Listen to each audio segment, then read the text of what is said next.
What is your definition of the word retarded? Okay, when someone hears the word retarded, you instantly think somebody that is stupid. But there are multiple definitions of what it means. And like the medical definition or the definition that it started out with just means somebody who's intellectually different, who's just different, like a disability almost. That's where it started from, but it's been used in a derogatory term to mean stupid. yes, somebody who is stupid. All right. How do you feel about the issue of kids using this term, this derogatory term? I feel like they don't understand what it comes from, what it truly means. They just use it. Mm-hmm. And a lot of the times when somebody says it, they're not even realizing they're saying it. It kind of just rolls off their tongue. But like Miss Conn said, I feel like they don't understand what the true meaning is and how it could be hurtful to somebody. Do you consider the R word as a curse word? Me personally, yes. I think that word is more hurtful than somebody saying certain curse words. And I would agree to that. I think it's considered a curse word. How does the R word affect you and make you feel? Considering your shifts as a teacher. I feel like it's our job to explain and help the students or whoever's using it to understand why it's not an appropriate word.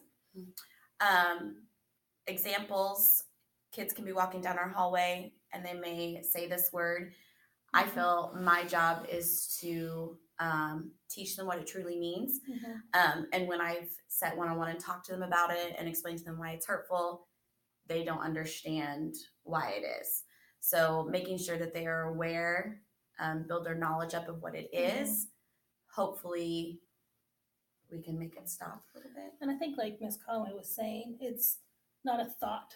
People say and they don't think about what they're saying, and it's just an automatic response to something. So it's making them think about what that word truly means before using it. Why do you think students use this word so much and use it so loosely? Like we've said, they don't understand why. There's been times when someone has said it, I'm like, you just said the R word, and they're like, I didn't say that. So they're not even aware they're saying it. They kind of replace the word. They might say, this is so retarded, when essentially they're saying whatever they're saying that is stupid. So they just kind of throw it in there. Right. It's like their everyday vocabulary. They're not even realizing. And I feel like it's on media. You see it in TV shows and you see it on social media. So it's unfortunately gotten where people think it's a normal word to use. And so they don't recognize the impact it has, because it's gotten away from what it truly means to something completely different. How do you think this affects students' lives that are called this word as an insult? It depends, I think, on the student. Depending on what disability they have, intellectually where they're at. Some of my kids might not even realize what they're saying. Some of our students don't know what it means. So if somebody is saying that, they have no clue. Now we have students who are socially very aware. So they themselves may have actually used that word. So we have to explain to them what it truly means. And then if they hear somebody saying that word, they get embarrassed because they're socially aware and they know they may be academically lower than somebody else. So I feel like it hurts those students more than the ones that are intellectually lower. And I think for general education students, whenever they're called that word, it just means someone called them stupid. Like it doesn't have the same impact as it would on. And it kind of a joke, just like kind of rolls off your back, no big deal sort of thing. Can you tell us a little bit about your students?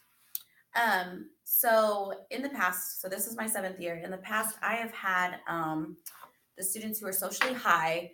So those are types of kids that you may see in the hallway and you might not even realize that they may need extra help in certain academics. But their academics, they need to learn at a slower pace. They might need smaller groups, repetition. accommodated more than in a regular classroom. This year, I have kids who are academically very low as well as socially low. And that can be seen as kids who are nonverbal, students who have just a little bit of verbal, not a lot. But then again, I also have some of those that are a little bit socially high.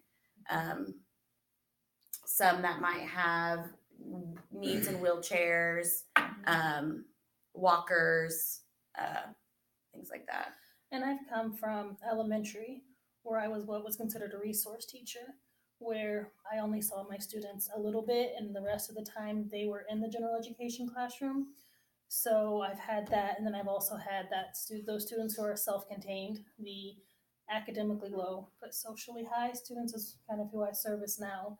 So I've had students who have been in the classroom and have heard that word, have been called that word by general education students who don't understand the meaning of it. What do you wish students knew about the lives of people and their families that have this disability? I wish they knew that they were just normal students, just like you guys, that they just learn differently. And you guys may be in agreement that you may learn differently than him. And they just need a little bit extra. I don't know what else. I would say that, and I would say that, I guess normal, that I guess that's the big word for me, is that they are normal. And that no one should be scared of them.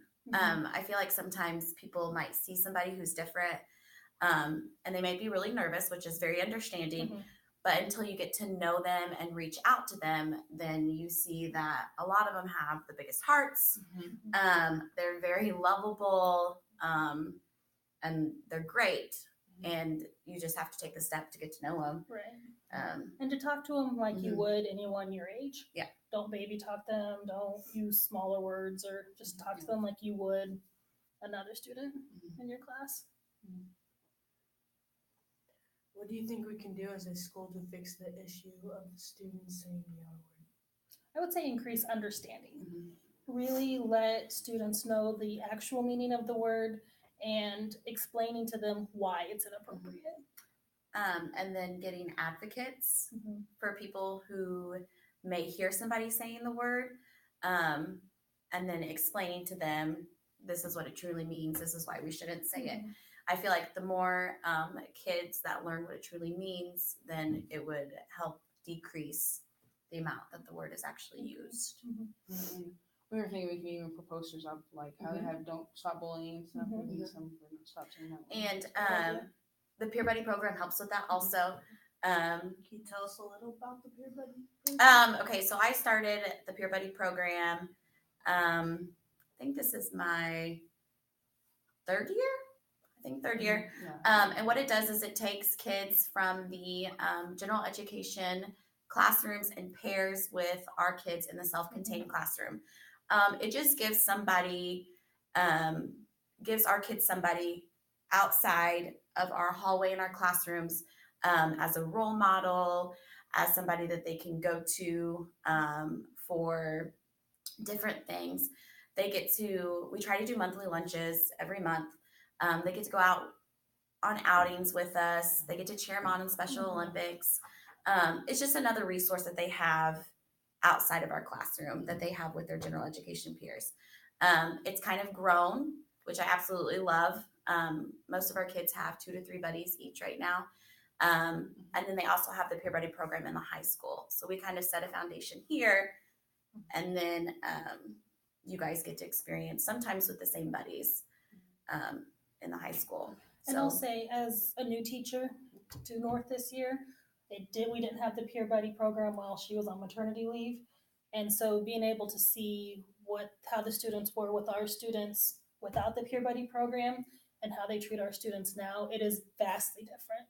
I see more of general education students coming up to our students and talking to them in the hallway during dances. They dance with them. They come search for them to hang out with them. So I see that increase of... And I know they create friendships with us too. Like Larissa, even in our third hour, we have friends, all of them. And like Larissa, she's not in there anymore, but she goes up to me all the time in the Yeah. halls and starts talking to me. Well, and I like the stuff. fact that the peer buddies too, you They're so guys Yes. make an attempt to say hi to our kids, especially when you're walking in our hallway. It just makes them feel good that they know that they have somebody else besides the kids that they see all day long. So it's a really great thing.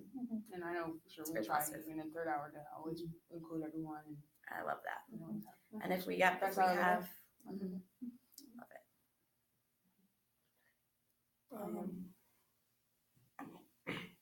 So you just like everyone to know the true meaning of this word and how it's like how it makes other people feel. Absolutely. Like we said before, I think the more people that we know understand the true definition will help people maybe not say it. Just kind of, Just get it out of their lexicon. yeah. Do you have anything else? no, I don't do you. Thank you for bringing light to this issue because it is very important. I agree. You got it, honey?